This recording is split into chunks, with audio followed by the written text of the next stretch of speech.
Okay, maing mudto na usab kanatong tanan Luzon, Visayas, Mindanao. Maing mudto Philippines, maing mudto world, maing mudto universe.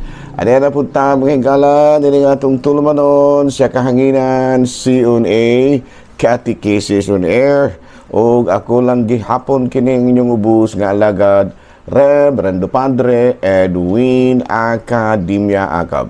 Abino adlaw na usab karon nga Lunes, no? Pizza 15 na kini mahigala sa bulan sa Pebrero. Uy, kamusta naman ang inyong Valentine's mga higala ni atong nakalabayng pizza 14? Okay ba? No, wala ba yung mga kakulian? Wala man ginay kakulian kay kuan na Day of Love. Ayan, no? Sa ato pa wala ginay gitawag nato bahid ng pag-aaway. Yan. Hala, no? Kumusta naman mong tanan ng himanala ng hinaot kong anaa kamong tanan sa kapiskay sa panlawas ni ining kamuntuhon. Bino maringgala ari kita sa tuwag CBCP News, balitang simbahan ni ining kamuntuhon, Vatican. Sa may nahitabo manghigala dito sa Vatican. Bino mahigala gikatakda sa atong talahurong obispo, matud pa ang iyang pagbisita sa usa ka gamay kaayo nga gitawag na to seaside community dito sa Vatican mahigala ang ngalan sa maong seaside community, no? Mao ang Basilica of Santa Maria Regiuna Paces, no? Outside kini mahigala sa Ostia, no, dito sa kining Italy, no. O naila kini mahigala kini nga lugar nga challenged by drugs and prostitution. Sa to pamurag na ilado gyud mahigala, no. Kining mao nga lugar nga medyo ba mura dunay dili maayo kayo nga panultihon, no. He will visit popes visit to the place. His hope nga it can brings hope to seaside community, no, kining gitawag og Basilica of Santa Maria Regina Paces. Mismo gyapong balita manghigala gikan sa Vatican. Listen more closely to God and disarm your language, fasting from words that wound, no. Mukanay mensahe mahigala sa tong talahurong Santo Papa Pope Leo XIV alang sa Kwaresma, no, matud pa niya maminaw kita sa pulong sa Dios unya atong wad-on gikan sa ato ang mga pinulungan ang mga pulong nga makapasakit sa kasing-kasing o hunahuna. Ayan, no.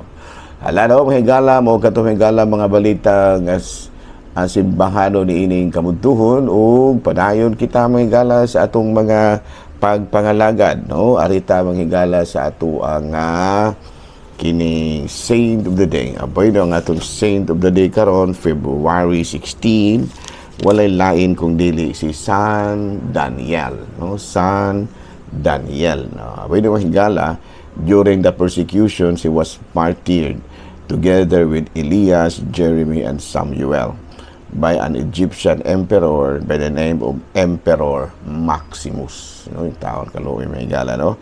Kung panahon gud mahigala ni adtong gitawag natong Christian persecution, sus grabe yung gala pagpasakit sa mga Kristiyanon, no.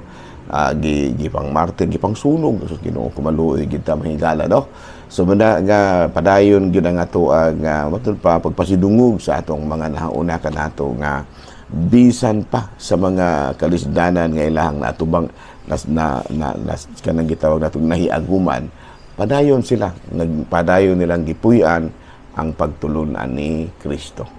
Hala, no, padayon ta manghigala sa ato ang mga buhatono ni ining kamuntuhan. Abay no ari na ta manghigala sa ato ang mga pagtulunan, no, ari na ta sa ato mga pangutana. Father, how can Catholics, no, explain our devotions to Mama Mary, no? Kaya, no, our devotion to Mama Mary is our way of honoring her being the mother of Jesus, no. Sa ato pa ang ato ang usag yun sa ato ang usagyod sa mga hinungdan sa atong pagpasidungog sa atong mahal nga birhen, mao gyud ang pag-ila kaniya tungod pagpasidungog kaniya tungod kay siya inahan man ni Kristo. Unya, God chooses her from among other creatures to be the mother of His divine Son. No, matud pa, no, gipili man gud ni siya sa Ginoo, no, aron nga sa kadaghan sa mga matud pa babae nga tanan, no, si Mama Mary gyud mo gipili aron mamahimong inahan sa iyahang balaanon nga anak nga mao si Jesus. Unya mismo ang anghel miadto kaniya. Unya miingon si Anghel Gabriel matud pa niya sa Lucas kapitulo 1, Hail Mary, full of grace. No, matud pa niya, no, ang Ginoo nag-uban ug nagpanalangin kanimo. No, mismo ang Anghel Gabriel nagpasidungog sa mahal nga birhen. No, unya ato usab nga nahibaw-an nga didto sa cross, no, dito sa tiilan sa cross gi-consecrate, no, gi-consecrate sa atong Ginoong Jesucristo si Mama Mary isip atong inahan, no, matud pa niya sa Juan 19 kapitulo 27, unya miingon si Jesus sa iyang tinud-an, ania ang imong inahan. So kaniadto gipatipon si Maria pagpuyo sa tinud-an. Nga sa ato pa makaingon kita nga si Mama Mary iyang gyud nga matud pag gi-consecrate, iyang gilahi, no, iyang kan bitaba kanang gilain gikan sa ubang mga babae, no, kay matud palagi gihimo man niyang inahan sa tanang katawhan, no, matud pa Jesus consecrated his mother to be the mother of the church, no. Sa ato pa ang buti pasabot sa iyahang pagkonsagra mao nga gihimo niya ang iyang inahan nga mao ang inahan usab sa simbahan. Of course, we are not worshiping Mama Mary like any other saints, because worshiping is to give sacrifice or offering. When we are celebrating Mass, we are worshiping because we are offering sacrifice, the body and blood of Christ. Sacrifice is offered to God alone. When we celebrate, we offered it to God alone. Nga sa ato pa, sa atong mga pag-ampo, wala ginato ilha si Mama Mary nga usa ka Dios nga ato siyang i-worship, no, kay bisan sa atong mga pag-ampo, no, wala giingon nga gihimo ni nato kini nga usa ka pagsakripisyo. Ang sakripisyo ra gyud nga atong gihimo mao ra gyud ang sakramento sa Eucharistia, no, sacrifice offered to God, no. Nga sa ato pa nganong makaingon kita nga wala ginato makaingon kita nga wa ginato simbahan si Mama Mary tungod kay wala man gyud kita mga sakripisyo nga gihalad alang kaniya, no. Burn ang ato ra gyung gisagal kita, ang ato ra gyung mga sakripisyo nga gihimo o gihalad ngadto ra gyud sa Ginoo, especially when we celebrate it and when we celebrate the holy sacrifice of the Mass. So sayop ba nga magdayeg kita og tawo?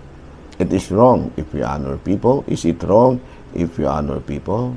Ang tubag ni ana dili baya pod. Pagpasidungog ra baya. Sa tanang mga relihiyon, no? For example, sa tanang mga relihiyon naama na, no, kanang pagpasidungog sama sa mga Muslim.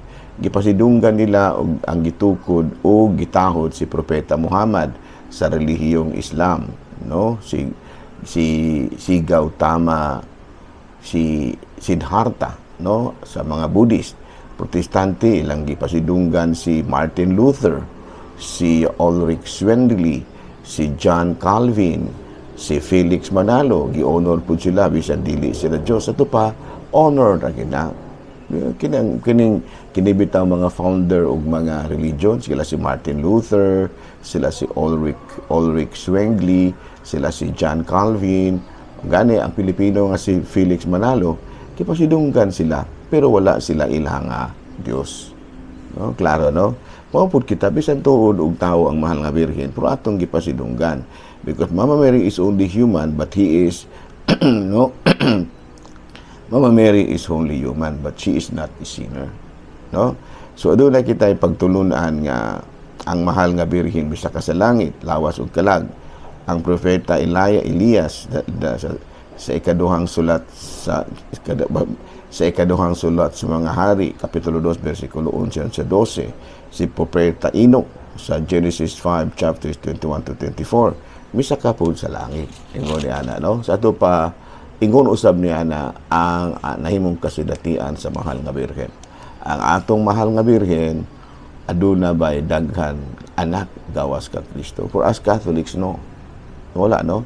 Kaysa ilang pinulungan, no, gitawag og mga ilabi na ang mga first degree cousin, ilang gitawag og mga igsuon. No, pananglit si Santiago, gitawag nila og igsuon, pero ang Biblia giila siya nga anak ni Alphaeus. When Jesus was dying in the cross, he left behind his mother to his apostle John. Sa ato pa, kung aduna pa igsuon si Mama Mary, nganong didto man siya ibilin ngadto ni Kristo sa iya mga apostoles nga naaman siya mga igsuon. Sa ato pa wala gyud. No? Abi no din nila sa kitakutob ang higala ha, medyo kung ay ari mo katingala day mahigala no o wala ro na ato mga kura-paroko rin sa inyong tag sa parokya kay nagkuan may nag-meeting may karong adlaw nga muna nga medyo mubo lang usa ang ato ang programa kay medyo ga-meeting mi gamay ha. So salamat og ako lang gihapon kini inyong ubos nga alagad Reverendo Padre Edwin Academia ka manamilit na usab kaninyo ug manalangin kanato ang Dios magkagaong tanan Amahan, Anak, Espiritu Santo. Amen. Good noon, Pilipinas.